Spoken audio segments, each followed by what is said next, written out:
Mm. Pagdating po doon sa mas malaki-laki ang na-save, Mhm. mga 100,000 na, ayan, meron ka. Yun ba, Oo, syempre, alagaan mo lang yan, parang ayaw mo talagang galawin. Ngayon, oo, umaabot din sa point na ayaw mong i-invest kasi baka malugi or mapunta sa wala. So, nandyan lang, yes, nakatiwangwang. Hindi rin healthy na nandyan lang, ano? oo, oo. Oo. So, aside from kung meron ka ng emergency savings, so on top of your emergency savings, yun na yung gagawin mo na pang-invest. Kung Oo. meron kang long-term na horizon, naku, ito, maloloka ka, Cheryl, kasi yung Oo. mga magulang noong 1975 ay bumili ng lupa, 20,000 pesos lang yun noon, no? Oo. At dito lang naibenta nila 4 million pesos. So, di Wow! ba? Pero 1975 'yon. So that's ay, oh my God, that's 50 years, 'di ba? Oo. Halos 50 years siya. So talagang mahaba yung pisik. Pero so maganda 'yon, no? Kung meron kang 100,000 pesos ngayon, tumingin ka baka meron kang lupa na pwedeng mabili. Land banking ang tawag diyan. Pero ito dapat ay talagang long-term mo siya na investment, no? Oo. Hindi yung kunwari magpag-invest mo ngayon pero kailangan mo na after 1 year or 2 years. Minimum pag land banking, yan ay 10 years to 15 years. Okay? So that's Mm. one, 100,000. Pangalawa ay pwede kang bumili ng low cost na housing rental, housing property, tapos parentahan mo yon. Kasi Mhm. ang low cost housing rental, mga nasa 500,000 pesos yan eh. So ang kakailanganin mo, usually magda-down payment ka ng 100,000. Yung 400,000, either utangin mo sa bangko o kaya sa Pag-ibig. Actually, mas Pag-ibig. gusto ko, Oo. oo, mas gusto ko kung sa Pag-ibig kukunin eh. Oo. So, yun, kapag low-cost housing kasi niyan, so paparentahan mo na, usually sa 400,000 na hihiramin mo, tapos 20 years to pay yan. Siguro mga nasa 3,000 ang ang babayaran mo every month. Kung paparentahan mo ngayon ng 5,000 pesos yung low-cost housing na yan, no? 5,000 minus 3,000, may kita kang 2,000 pesos every month na hindi ka masyadong nagpapagod. Ang tawag dyan ay passive Passive income. income, oo. Oo, marami tayong mga kapatid na ganyan. Oo, mga kapatid, tingnan niyo po, at least sana nagkakaroon po kayo ng idea kung oo nga, 'di ba? Baka masyado tayong kampante diyan. Yung pera niyo, 2 years ago, 100,000. Pag-check nyo ngayon, 100,500. Ganun lang yung kinita na pwede nyo palang paikutin. Pero katulad po ng Oo. sinabi ni Professor Vince, maging maingat po kayo doon sa pag-iinvesta nyo. Huwag ho kayong bastang nakikinig sa kaibigan or naeengganyo na, oh, ito, bigay akin na yung 100,000 mo. Every month, meron kang kitang 5,000 pesos or 10,000. That's too good to be true, mga kapatid. Ha? Wag Yes. po, alam natin, easy money, baka nga makakakuha ka ng, kadalasan maririnig natin yan, the first 2 months, binibigay nila talaga yung interest.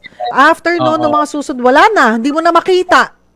Oo. Diba? No, sineset up ka talaga nila sa isang patibong, Oo. iniengganyo ka nila para maglagay ka pa ulit. So, Oo. iiwasan yan talaga. Kasi yung isipin natin, anong klaseng business ang makakapagbigay ng ganyang klaseng kita?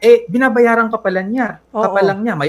May operating costs pa yan. Magpapasweldo pa siya. May mga bills na babayaran. Anong klaseng business yan? Wala yata akong alam na business na ganyang kalaki kumita. Totoo. Kung nakaluwag-luwag nga po kanina, no, yung nakaipon na ng 100,000, kanina napag-usapan na natin saan practical mag-invest. Yung pwede kang bumili ng lupa, ayan, pero long term, siguraduhin nyo pong maayos ang papeles, ang mga titulo niyan. Ito, marami kasi ngayon, Prof, tanungin ko na rin, marami kasi ngayon, mas mura yung lupa kasi ano ma ang tawag doon? Hindi yung title eh. Tax declaration. Ayun, tax deck lang ang hawak. Yun ba okay lang? Nako, sa akin talaga ay hindi ako bibili ng tax deck lang, no? Kasi hindi 'yun katibayan ng pagmamay-ari, no? Aha. Yaan ang sinasabi lang yan ay nagbayad ka ng buwis doon sa property na yan. Pero kahit sino naman pwedeng magbayad ng buwis para sa isang property. Ang tunay na katibayan talaga ng pagmamay-ari ng lupa ay ang land title.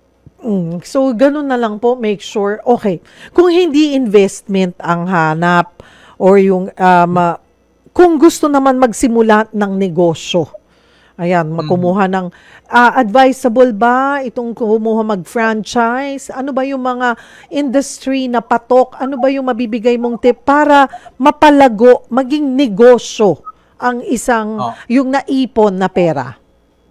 Okay. So, sa akin talaga, no, maganda na tayo ay pumasok sa franchise, pero siguraduhin natin na yung franchise holder ay mayroon ng track record at maayos yung kanyang produkto o serbisyo na ibinibigay. So, una yan. Ang mga industriya na pwede nating pasukan in terms of franchise, sa akin ay ang pagkain, hindi naman talaga kasi tumitigil ang mga Pilipinong kumain eh. So, tumingin tayo ng mga franchise na pwede nating dalhin sa lugar natin na magko-complement doon sa mga existing na. Huwag tayong kukuha ng mga franchise na kukumpetensya no sa ibang sa parehong produkto. For example, 'di ba may kunwari mga lechon manok, tapos kukuha ka rin ng franchise ng lechon manok o kaya bubble tea. Actually, yan yung sikat ngayon, no? Mga bubble tea, boba tea, tapos magpa-franchise ka rin ng boba tea.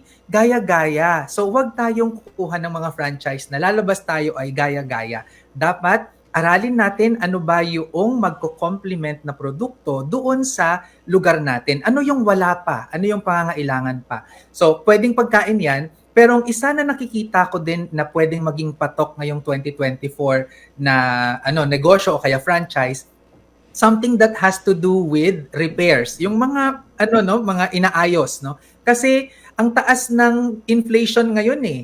At imbes na bumili ng bagong bag, for example, ay ipapagawa ko na lang muna yung bag ko o yung sapatos ko, ipapagawa ko na lang muna. So, yun, mga repair shop, pwede rin nating pasukin yan. Okay, maliban doon sa puhunan, bukod sa puhunan, meron ka na niyan eh, 'di ba? Pero ano pa yung kailangan mong i-consider? Paano mo masasabi na handa ka na talaga sa mga ganitong klaseng investment, Prof? Oo.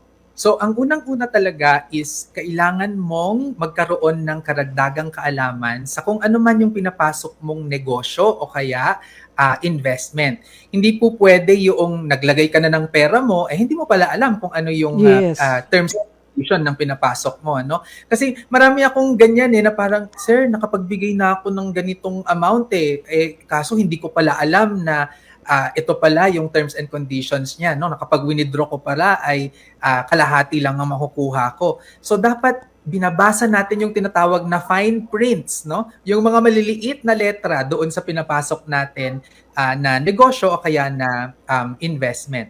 Tapos, bago din tayo mag-invest, ang matibay kasi na pundasyon sa paghawak ng pera ay ang pagkakaroon ng emergency savings. Sa totoo lang, ito yung aking ginagamit na sukatan kung ikaw ay handa ng mag-invest. Kasi kung wala ka pang emergency savings, para sa akin, hindi ka pa talaga handang mag-invest. Kasi yun ang pundasyon natin sa pagpapalago ng ating pera.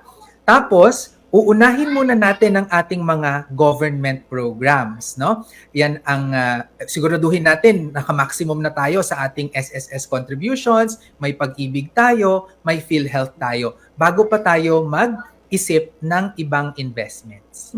Kasi dito lang, yung pag-ibig alone and SSS, mga kapatid, kung mag-research lang tayo mabuti, meron po sila, katulad ng mga nabanggit nyo. Bago yung sa SSS, parang MP2 nila to ng pag-ibig di po ba, Prof? Oo. Yes, oo.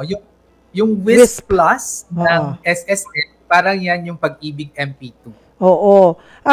Tignan nyo po, i-check nyo po yan sa kanilang website. Napakaganda po yan na investment. Napag-usapan na natin yan dito, pero gawin po natin ulit, iimbitahan po natin ulit ang SSS at Pag-ibig para mas ma-explain po sa inyo yan ng mabuti. Okay, yung sabi mo nga, magiging handa ka lang kung talagang may emergency savings ka. Pag sinabi nating emergency savings, Professor, may particular na amount ba yan na unless you have emergency savings of 500,000 pesos or 100,000 pesos, huwag ka muna mag-invest ng kung ano-ano? Or katumbas ba yan ng yung sinasabi nila na dapat may at least 6 months ba or 1 year na ma-afford mo na walang trabaho at mayroon kang savings na nakalaan dyan? Yes, oo. So ako ang ginagamit ko ay 9 months equivalent ng expenses mo. Yan yung iyong target na emergency savings. 9 Kaya months.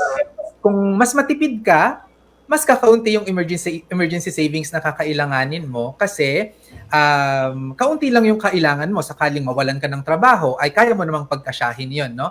So, yon 9 months na equivalent ng expenses for the emergency savings. At yung time span na pag-iipunan natin yan, usually nakikita ko siya ng 18 months to 3 years, no? So 1.5 years to 3 years, yaan yung panahon na ginugugol para mabuo yung emergency savings.